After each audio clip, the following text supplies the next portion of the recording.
Congress party के द्वारा press conference की जा रही है। मल्लिकार्जुन खड़गे क्या कुछ कह रहे हैं वो सर आप सुन लीजिए। मेरे को इस भारत देश में मैं अकेला ही ऐसा हूं, मेरे को कोई अपोजिशन भी रोक नहीं सकता, यही उनकी बात है। मैं तो नहीं, पार्लियामेंट में उन्होंने कहा एक मोदी बस सारे अपोजिशन को, उन्होंने ही कहा, मैं नहीं कहा। तो जब एक मोदी ही बस है सबको, तो जाओ भाई मणिपुर में जाकर देखो क्या हाल है, क्यों ऐसा हो रहा है, देश का हिस्सा है वो, और कितने दिन ऐसा ही आप इसको ये करेंगे। इसीलिए जनजागृति करने के लिए ही हमने ये अपना ये निकाल रहे हैं, ये यात्रा। जो आपको भी मालूम है कि पहले जो हमारी भारत जोड़ो यात्रा थी तो सारे लोग उसमें आए थे, कन्याकुमारी से कश्मीर तक हुआ, और अब इम्फाल से लेकर बम्बई तक होने जा रहा है। तो ये राष्ट्रीय समस्याओं को जो गैर जिम्मेदारी से, असंवेदनशीलता से काम कर रहे हैं, ये ठीक नहीं है। और इंसान भाई कंपैशन तो होता है किसी के पास, लेकिन शायद कंपैशन मणिपुर के बारे में वो दिखाना नहीं चाहते। और राष्ट्रीय चर्चा, संवाद,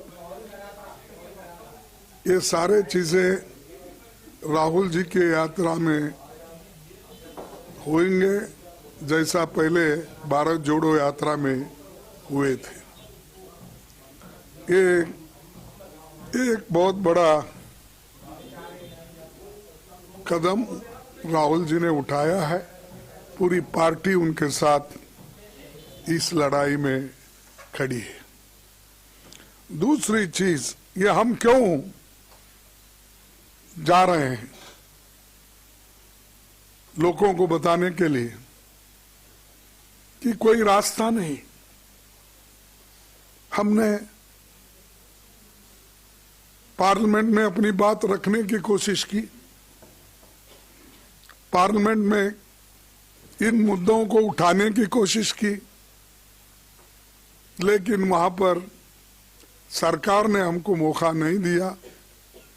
और मजे की बात यह है भाई, कोई आदमी साइलेंट बैठ रहा है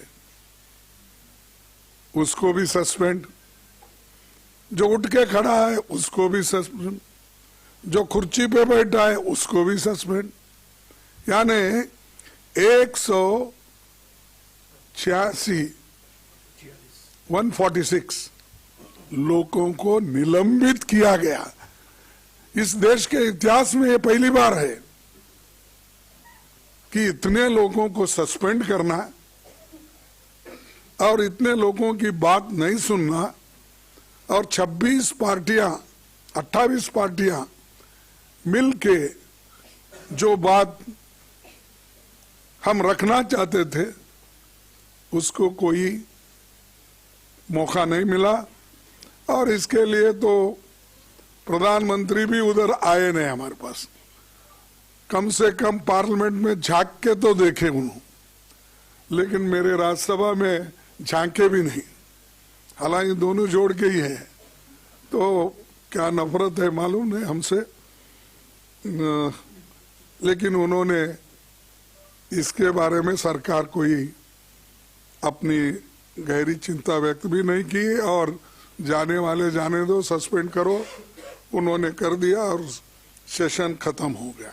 इसीलिए अब हम लोगों को ये बताने भी जा रहे हैं, और जो एनजीओज है, जर्नलिस्ट है, किसान है, छोटे मोटे व्यापारी है, दलित है, और पिछड़े हुए वर्ग के लोग हैं, और इंटेलेक्चुअल्स है, और जो ट्राइबल सेक्शन है, ये सब लोग जुड़ जाते हैं रास्ते में, और मिलते हैं, एक एक पॉइंट पे हमारी जो स्पीच होगी, जो बात होगी, वहां भी हम बताएंगे और लोगों की तकलीफ भी सुनेंगे, क्योंकि सिर्फ ये हमारी बात कहने के लिए नहीं, दूसरों की बात सुनने के लिए भी ये प्लेटफॉर्म यूज किया जाएगा।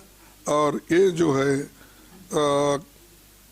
हमने शुरू किया है, एक बहुत अच्छी बात है और आपका भी कोऑपरेशन जरूरी है।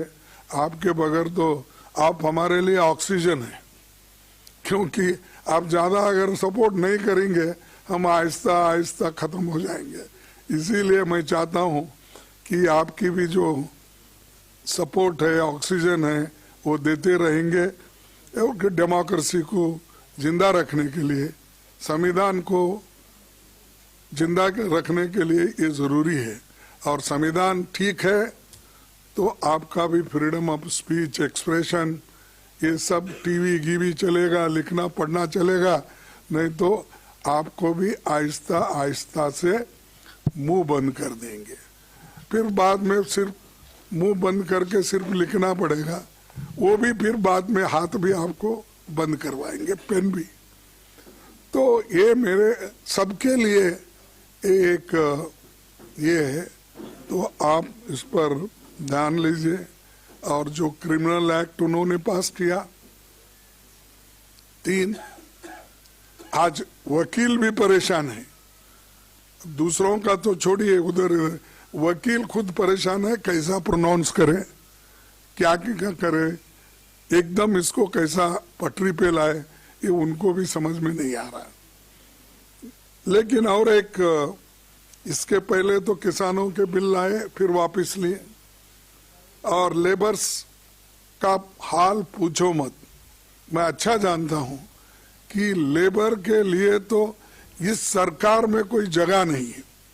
प्रोविडेंट फंड कोई पुराने लोगों के नाम से वो एनरोलमेंट कराते हैं, इतने एम्प्लॉयमेंट हमने दिया है। ईएसआई की वही हालत है। और जो पहले कानून थे, रूल्स रेगुलेशन, हर चीज बोनस, उसमें कोई उनको इंटरेस्ट नहीं है। जो आजादी के पहले बने हुए कानून